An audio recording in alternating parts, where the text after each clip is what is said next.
All right, greetings. So turn up the video speed. When it comes to where you're going to live, environment matters. Not just the amenities, not just what the work is, but what you like living in. Yeah.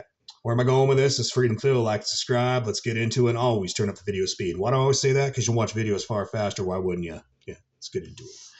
So it's like this. When I say environment matters, it's like I recommend before you decide to settle anywhere in the country, go live it for a while. Go learn how to live in it. I mean, even if that means you're doing renting or you got like an RV, go out there and experience the culture, the climate, and make sure that it truly fits you. And I'll give you an example. This last winter, I actually stayed at my house, found a cache of video games, old PS3 games, and I thought, man, I'm going to stay here. I'm going to screw it. I could go down to the wasteland, but I could just fart around here for a change. I wanted to know how much it would take for me to keep this place remotely livable. And that's the best way I could describe. I kept it heated. I mean, the top bill, even when it was dirt cold, was like $90 tops. That was a top monthly electric bill for electric heating in this place, which it should be double that for any normal person. But I am not normal.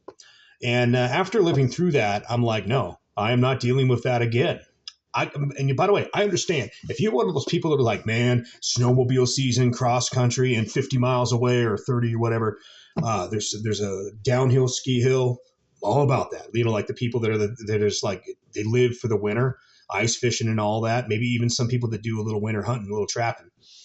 I totally get your position, man. I feel you. But the flip side to that is I am not that guy. I would rather be in a place that I could actually just hop on a bike or a motorcycle. And I'm not even big on motorcycle riding, but the fact that if you can still do it means the climate's nice. Like I was out there cleaning out a couple of the action packers on the back of the battle van. And the situation with that was, is I was looking at it going, isn't it nice that even though it's just kind of tiny little rain, like a drizzle, tiny little rain, I can still get shit done, just like when I was in Washington.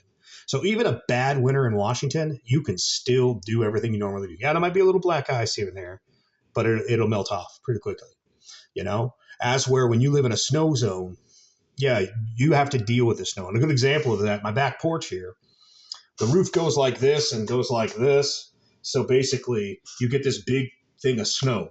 When the roof decides to slide, I got a high-pitched roof. You got a pile to clean up back there.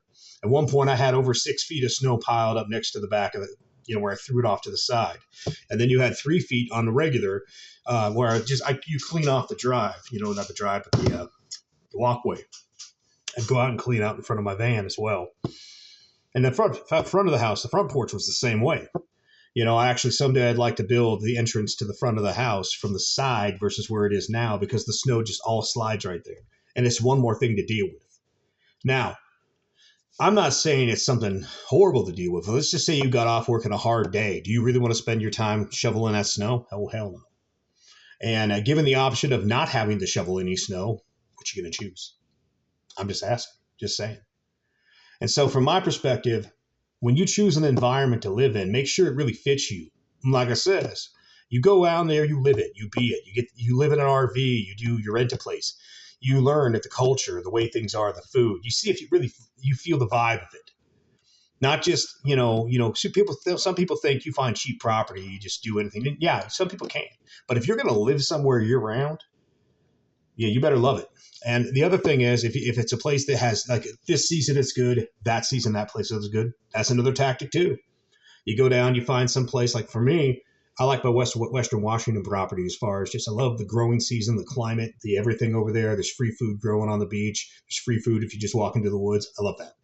And on the other hand, when it gets kind of cold and crappy up there, which I'd say 8 months of the year is pretty nice in Washington in general, 8 months. But it's not like sunny nice. It's like kind of sometimes sunny, a lot of times misty, rainy nice.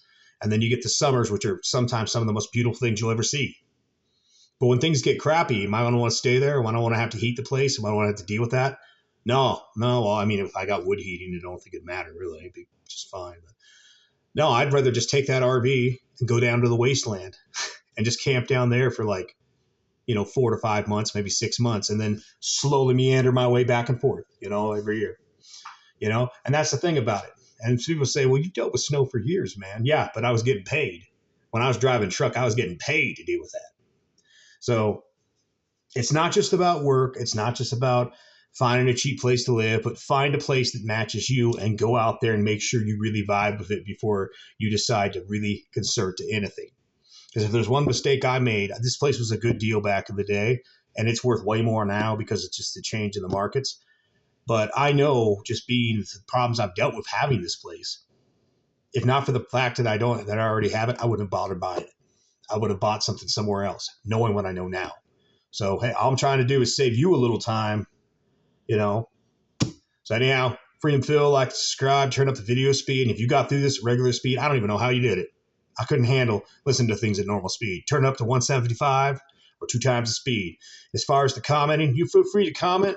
I don't generally comment back because I get punished by the algorithm for it. And if you're an asshole in the comments, I'll just remove your comment.